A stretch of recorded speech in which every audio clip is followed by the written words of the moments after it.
Hello hello hello guys. सो आज है हमारा फोर्थ डे और मैं जा रहा हूँ पोखरा। तो पोखरा के लिए हमें डोमेस्टिक एयरपोर्ट से ही फ़्लाइट लेनी थी, जो कि बुद्धा एयरलाइंस के नाम से है, जो कि काफ़ी फेमस भी है वहाँ पे। एंड उसके लिए हमें डोमेस्टिक एयरलाइन मतलब so basically international and domestic सारे दोनों सेम ही एरिया में है। जैसे अपना यहाँ पे दिल्ली में T1 T2 है, इस तरीके से तो डोमेस्टिक एयरलाइन जस्ट पास में ही है, तो वहाँ से हमने कैब ले ली और ये रहा हमारा domestic departure. Structure wise building उतनी बड़ी नहीं थी, बट या इट इज़ गुड। और ये रहा, यहाँ पे हमने अपना लगेज भी बेल्ट कन्वेयर बेल्ट में डाल के भेज दिया था। उसके बाद फिर हमने यहाँ से अपने टिकट ले लिया और ये रहा वेटिंग हॉल के सामने ही 3-4 शीशे थे, मतलब मैक्सिमम आई गेस 5 गेट था। वहाँ से ही वाया वो ये रहा बस। और फिर यहाँ पे यार काफ़ी मतलब बहुत लोकल पीपल ऐसे बहुत कैजुअली ट्रैवल करते हैं, जैसे लाइक कि जैसे हम बस से यहाँ से वहाँ ट्रैवल करते हैं, उस तरीके से वहाँ पे फ़्लाइट को एज अ लोकल काफ़ी अच्छी तरीके से यूज़ करते हैं। मतलब मैं वहाँ गया तो मेरे को काफ़ी क्राउड लगा। ऐसा नहीं लगा कि हाँ समथिंग डिफरेंट है वहाँ पे, मतलब कैजुअल थिंग है कि हाँ फ़्लाइट लेके पोखरा चले जाओ, फ़्लाइट दे के कहीं दूसरी जगह चले जाओ, मतलब with in the Nepal. And उसके बाद ये हमारी काफ़ी सारी फ़्लाइट्स थी, तो यहाँ पे आपको देखने को मिलेगा येटी एयरलाइंस की फ़्लाइट खड़ी है। और उसके बाद एक दूसरा एयरलाइंस था, वो ऑपरेशनेबल नहीं था बट यस, मेरे को उसका नाम नहीं पता। तो ये ग्रीन वाली जो आप देख रहे हो येटी एयरलाइंस थी।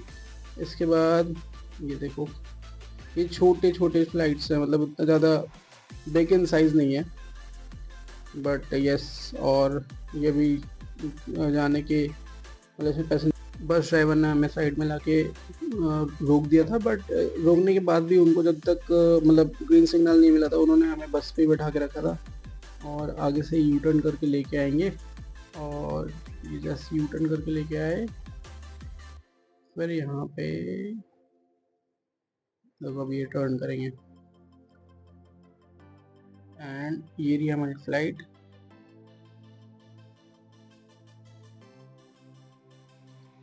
ये रहा फ्लाइट के इनसाइड, ये काफ़ी छोटे हाइट का था और मेरे को सीट जो मिली थी वो बिल्कुल प्रॉपेलर, मतलब उसकी जो विंग्स होते हैं उसके जस्ट नीचे मिली थी, तो काफ़ी वियर्ड लग रहा था देखने। और विद इन द 28 मिनट्स हम लोग पोखरा पे लैंड कर चुके थे और ये रहा यहाँ का पोखरा का एयरपोर्ट। और ये मेरे ख्याल से जो अपना काठमांडू का डोमेस्टिक वो था एयरपोर्ट, उससे बड़ा था पोखरा का, क्योंकि यहाँ पे काफ़ी ट्रैवल करने के लिए लोग बाहर से आते हैं, तो इंटरनेशनल की तरह इन्होंने यहाँ पे बना रखा था। और लैंड करते ही हमें बहुत ही मेस्मराइजिंग व्यू मिला, क्योंकि यहाँ पे बहुत ही बेटर क्लाउड था, क्लियर क्लाउड, क्लियर माउंटेन्स और क्लियर एयर, बहुत ही मेस्मराइजिंग लग रहा था। और ये रहा फिस्टल हमारा। उसके बाद ये कन्वेयर बेल्ट था, वहाँ छोटू सा सर्किट था जहाँ पे अपना बैग लो, मतलब एक साइड से डलता था बैग और दूसरी साइड से अपने निकाल लो, वहाँ 5-10 मिनट का वेटिंग चार्ज। सो एयरपोर्ट से बाहर निकलने के बाद मेरे को थोड़ा सा इशू हुआ, वो था कैब करने के लिए। तो इन ड्राइव अंदर आता नहीं है, तो आपको यहाँ के लोकल जो ड्राइवर्स जो वहाँ पे अवेलेबल है उनसे नेगोशिएट करके आपको कैब करना पड़ेगा। उसके बाद हमने कैब करके निकल गए इस वाले स्ट्रेच पे। तो इस वाले स्ट्रेच की एक स्टोरी है कि ये बस अपने काठमांडू और पोखरा वाले मेन हाईवे को कनेक्ट करता है, और इसका जो कंडीशन है वो उस वाले से लाख गुना बेटर है, क्योंकि उस वाले में बहुत पॉट होल्स है, बहुत ही बेकार है रोड है वो। और एक ही इस वाले रोड की एक और ये खासियत है कि बिल्कुल स्ट्रेट ड्राइव है और आपको सामने ही आपको ये देखो फेस्टिवल दिखेगा। ये अन्नपूर्णा का सबसे बेस्ट एंड हाईएस्ट माउंटेन है, अन्नपूर्णा रेंज का। और ये फेस्टिवल काफ़ी फेमस भी है नेपाल में, जो लोग काफ़ी पसंद करते हैं। यहाँ माचर पूछे बोलते हैं, क्योंकि मछली का पूछ, माचर पूछे बोलते हैं इस वाले माउंटेन को।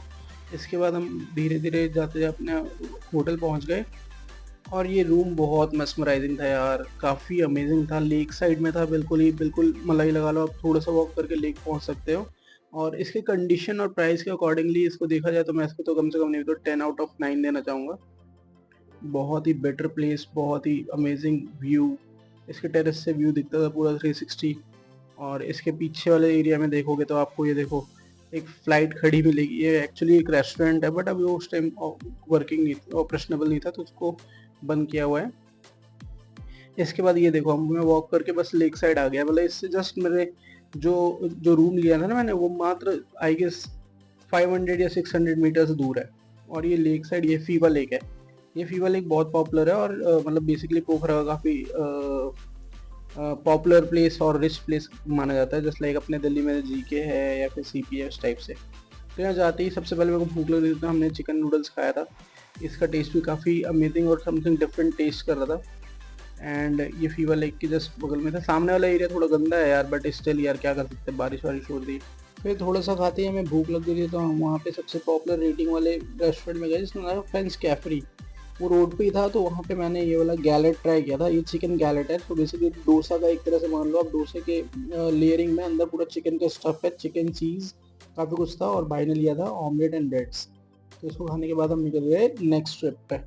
तो हमारा नेक्स्ट डेस्टिनेशन था पोखरा में एक्सप्लोर करना कि यहाँ पे क्या क्या चीज़ें हम लोग पॉपुलर है एंड देख सकते हैं। तो हमें पता चला कि यहाँ पे केव्स काफ़ी पॉपुलर है अभी, जो कि जिस साइड हम लोग जा रहे थे वहाँ पे केव, दो केव काफ़ी पॉपुलर थे। एक मंदिर वाला केव था, और एक था बैट का केव, जहाँ पे काफ़ी सारे चमगादड़ वगैरह थे। तो यहाँ पे ये रही काफ़ी, एक तो ये मैं समझ नहीं आता इंटरनेशनल, मतलब जस्ट लाइक हम लोग बस बाउंड्री आउट करते हैं और हमें इतना मेस्मराइजिंग व्यू कैसे दिखता है। क्लाउड्स देखो यार कितने शाइनी है, कितने अमेजिंग है। मतलब लगता है कि हाँ हम लोग इंडिया से बाहर है। पता नहीं अपने इंडिया में ऐसा क्यों नहीं लगता है, पता नहीं, मतलब मेरे को तो कभी ऐसा एक्सपीरियंस नहीं हुआ। तो काफ़ी टाइम ड्राइव करके हम लोग पहुँच गए महिंद्रा के, जो कि मतलब वहाँ पे काफ़ी अमेजिंग व्यू था, आप देखोगे। तो इसकी ये एंट्री थी, और ये रहा नीचे केव। मतलब ये basically middle of the jungle या ऐसा आप कुछ कह लो, ये है केव। और इसमें बहुत ही नेचुरल तरीके से क्या काफ़ी अमेजिंग ग्रीनरी थी।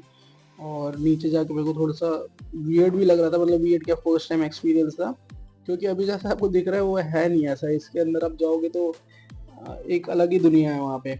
और वहाँ पे मतलब यहाँ मेंशन्ड है कि वहाँ पे कई तरह के देवी देवता भी बने हुए हैं, उनको टच ना करें।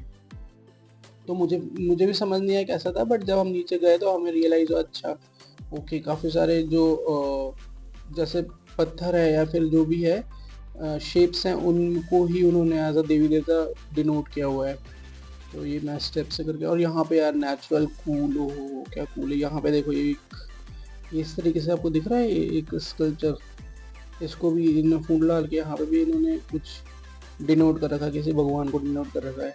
और यहाँ पे इतना नेचुरल ठंडा था ना, ऊपर लाइमस्टोन का रूफ था, और कॉन्टिन्यूस ड्रिपिंग हो रही थी वहाँ पे पानी की। तो मैं तो थोड़ा सा मतलब नर्वस हो रहा था अंदर जाने के लिए, बट फिर स्टिल जैसे जैसे अंदर गए तो थोड़ा सा माइंड सेट हुआ, like set in the sense कि यहाँ पे देखो आप, ऐसे इन्होंने कुछ ना कुछ बना रखा था। मतलब थोड़ा सा समझने में मुश्किल होता है कि है क्या एक्चुअल में। कहीं भी आपको सिंदूर दिखता है, फिर वहाँ पे लाइट्स होती हैं। देखो अब यहाँ पे भी जैसे लाइट है ना, और लाइट के ऊपर देखो आपको ग्रीनरी मिलेगी हर जगह आपको ना, ऐसे लाइट्स लगे हुए थे, और उसके ऊपर आसपास बहुत ही अमेजिंग फ्लोरा एंड फाउना था। और पूरे केव में ही था, जहाँ जहाँ लाइट्स थी वहीं पे था। जैसे इन्होंने यहाँ पे भगवान जी को डिनोट कर रखा है। फिर आगे गए तो अब देख रहे हो, मतलब जो बेसिकली हाइट है उसकी वो बिल्कुल ही छोटी हो रही है। इसमें हमें बेंड होके जाना पड़ा था। और यहाँ पे अंदर एक मंदिर है, उस मंदिर में हमने मतलब पूजा करी, और फिर वापस हम अपने रूम आ गए। लेकिन रात में जब बारिश होती है तो हमने सोचा कि यार रूम में रह के क्या करेंगे, बाहर चलते हैं। और ये क्या अमेजिंग एक्सपीरियंस बना यार, ये बिल्कुल लग ही नहीं रहा था कि मैं नेपाल में हूँ। बिल्कुल ऐसा लग रहा था कि जैसे टोक्यो में या फिर कहीं बाहर और ही अमेजिंग प्लेस पे हूँ। बट काफ़ी मैस्मराइजिंग था। मतलब मतलब वहाँ का टेम्परेचर ना, कभी भी क्लाउडी हो रहा है, कभी भी रेन हो रहा है, कभी भी सनलाइट आ रहा है, कुछ कंफर्म नहीं था यार, समझ नहीं आता क्या हो रहा है ये। तो वहाँ पे काफ़ी पॉपुलर क्लब है कैट वॉक, और कैट वॉक के बाहर थे हम लोग, ये रहा क्लब। और यहाँ पे मतलब डिज्नी लैंड टाइप से वहाँ पे बना रखा है, क्योंकि ये पॉपुलर प्लेस है ना, तो यहाँ पे काफ़ी टूरिस्ट आते रहते हैं। And this is the end of the happily day 4। अब कल अगली जगह चलते हैं। Okay bye bye.